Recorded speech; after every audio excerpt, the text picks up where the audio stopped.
Principally Rigoletto is the opera of Verdi that Verdi wanted to be the nearest to a theater piece. He never saw it because, of course, the piece of Victor Hugo, Le Roi s'amuse, was forbidden. And it was an idea that Verdi had for a very long time. And he was very much seduced by the very strong contrast, the grotesque, the tragic, the sublime. And you have to understand as a conductor that it is actually the piece where Verdi wanted to break conventions. He said himself it's an opera without arias, of course, certain limits, but he wanted to bring something new, and the way there is not an overture but a prelude that only here to set an atmosphere and to start an opera with the stage music. You see that's all about the situation. It's not even very much about the characters, because in Traviata is very much about the characters. You see that Verdi, by Traviata, is very much in love with every single character. And in Rigoletto, he has more distance, and he wants to present you an action, a dramatic action, and with people who are, let's say, more manipulated by the destiny, and till the very end with the catastrophe. So he wants to present the audience characters, action, a type of plot, and to give the feeling of an accomplishment of a destiny. So it's very much a theater piece in the way that Verdi saw it. The notes are the same, the words are the same, and of course it is the way I see what I have to do is when I see that a singer has perhaps a too narrow way to see the role, to try to see, look, it's not about for example, it's not about the beauty of the voice, or here it is like parlando, recitative, but here it's more strict. Verdi was very much aware of the technical possibilities of orchestra at this time that are completely different nowadays, because the musicians nowadays grow with technically extremely demanding pieces. You have to remember that at the time of Verdi, in many opera houses in Italy, the brass players were actually playing in the military music. Okay? And the percussion, they never played something as demanding as in Verdi. So what we see nowadays as something natural was a new level of difficulty in the orchestra. So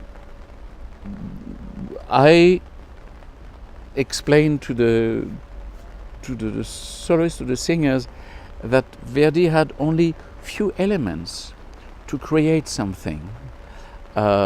Rhythmically, half note, quarter note, eighth note, triplets, and he had certain tempi and possibilities. He knew the top limit, the lowest limit, and he was bringing new atmosphere. There is a fantastic scene. It is actually the second scene in the opera, where Rigoletto, while he's walking home on the dark street, he thinks that he will be a victim of a thief, and it is Sparafucile offering his service as a killer. And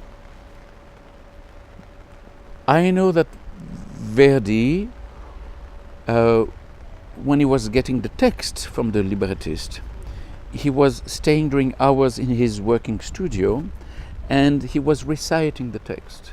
What is the best way for the declamation? So he was starting on what is the best way for the word to be brought. And when he had this, he was building around what he said the best instrumentation is not the most colorful, is the right one. So he decided for this scene to reduce drastically the orchestra, and you have 2 violas, 4 violas, 2 celli, 4 celli, double basses, 2 clarinets, 2 bassoon, and the big drum put together. He reduces to have one dark color, and within this color he brings one rhythm, and he brings the first cello and the first double bass playing. He would have put only the first cello, it would have been like a solo, but they play all the time together, so you have something more penetrant, more, let's say, non-espressivo, by doing these 2 lines, the first cello and the first double bass, and everything is organized around this.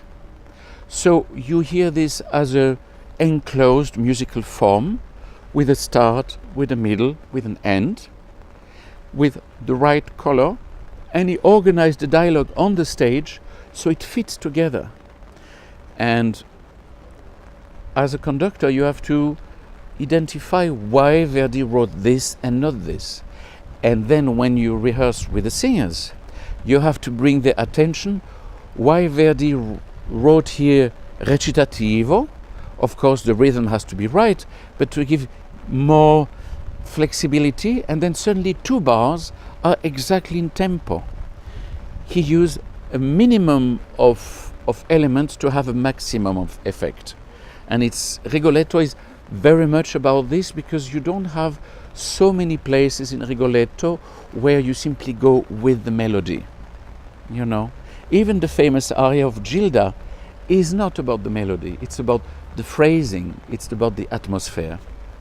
You know, the technical difficulty, of course, to conduct here in Savonlinna requires many qualities from the conductor, because an opera is all about connection. What the singers can hear from the orchestra, what they can see from the conductor, what the conductor can hear from the singers, chorus movement, in the orchestra pit what they hear, and what is all normally a coordination within an enclosed theater, where the singers hear well the orchestra and they see well the conductor. All of these things request much more virtuosity from the conductor, simply because there are some spots on the stage in the castle, while actually the acoustic is very good for the audience. You know, the audience hear always very well the singers. Well, when you are in the orchestra pit and you have a melody in the orchestra, very often on the stage they don't hear it.